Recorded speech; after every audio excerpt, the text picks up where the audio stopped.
YouTube, hello, my name is Natalie, and today I'm here with what I hope is going to be a somewhat quick and hopefully informative video exploring my newly arrived DZOFILM Octopus adapter. DZOFILM? To provide you with some context, I recently won a short filmmaking contest, and with that I won some fantastic gear. One item of which was the DZOFILM Pictor Zoom 20 to 55mm t2.8 cine lens, and in celebration of this I went ahead and treated myself to the Panasonic S5.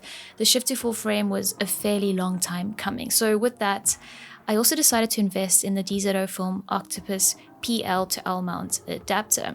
Now, while I was waiting for my new items to arrive, Alexandru Don put up a video exploring full-frame sensor cameras with these lenses, and to be upfront about it all, nervous was an understatement. I felt that the vignetting these full-frame cameras were displaying were definitely something I could work with, but... So the adapter arrived last night, and I'm happy to report that I'm happy with what I'm seeing thus far right now. So let's go through the footage out of the camera, and this will be just a brief demonstration. And I need to point out, I haven't tested the back focus yet. I haven't explored whether the shims need to be applied with this setup. The parfocal mechanism appears to be working, but all these tests I'll carry out in the coming days, and I'll be sure to update you with a bunch of reviews and maybe even short films made with these combinations. And I'll reserve my experience-based opinions and critiques, if I have any, for those videos. But for now, let's see what we have here with the Panasonic S5 and the DZOFILM Pictor Zoom 20 to 55 t2.8 and the 50 to 125 t2.8 cine lenses with the Octopus adapter. Now, first off, before you yell at me, note that I attached the system to this questionable tripod at the adapter to have some control over the center of gravity and to protect my camera mount. And I have the tripod weighted down to the floor. But needless to say, this will be the first and last time I set up this camera with these lenses on a tripod until I get a more suitable tripod and lens support. Note that I told the camera that this is a 20mm lens, and I'll experiment to see if this is the correct value to input, as it is a zoom, but this is what I did last night. And here at 20mm we see vignetting, but in comparison to Alexandru Don's video testing the S1, also an L-mount camera, I don't think he specified the adapter, but in comparison this is a manageable vignette with the Octopus adapter. Okay, so let's zoom in and out a few times to check out this parfocal mechanism.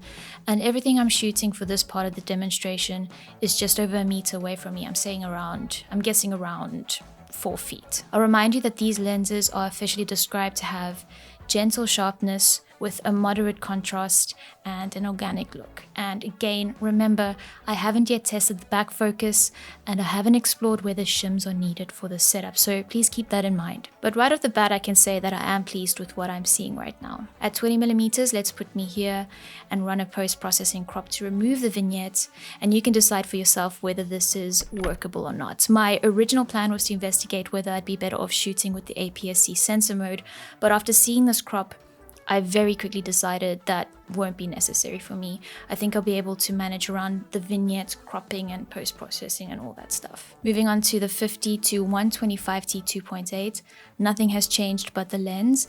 I won't be repeating this until I get a decent tripod and lens support, because this made me really nervous. So at 50mm, let's zoom in and all the way to 125mm and back out to show you some parfocal activity. And let's put this at my face at 50mm and take a look at what this lens produces. And at the end of this video, I'll see what my color corrections and gradings can do to this footage. And let's transition to the vignette crop in post.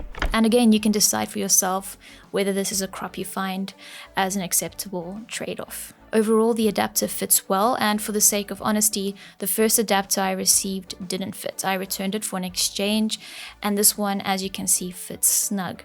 I can't speak confidently to the PL snugness, as this is my first time handling a PL lens and a PL mount, but I do feel this fits snug too. I don't see how the PL component wouldn't. It's a PL mount. That's literally what it was designed for. And that's it for today, this very quick demonstration. Let's go ahead with some footage filmed and corrected and graded and all that stuff. And overall, I can say I'm happy. I'm very excited to get started with this combo once I get an appropriate tripod and lens support. I'll be posting more about this and my other prizes over the next few weeks, so feel free to keep a lookout for those if that's something that you might be interested in. I do hope you enjoyed this video. Don't forget to keep taking photos, keep making videos, and as always, thank you so much for taking the time to be here. I really do appreciate it, and I'll catch you in the next video.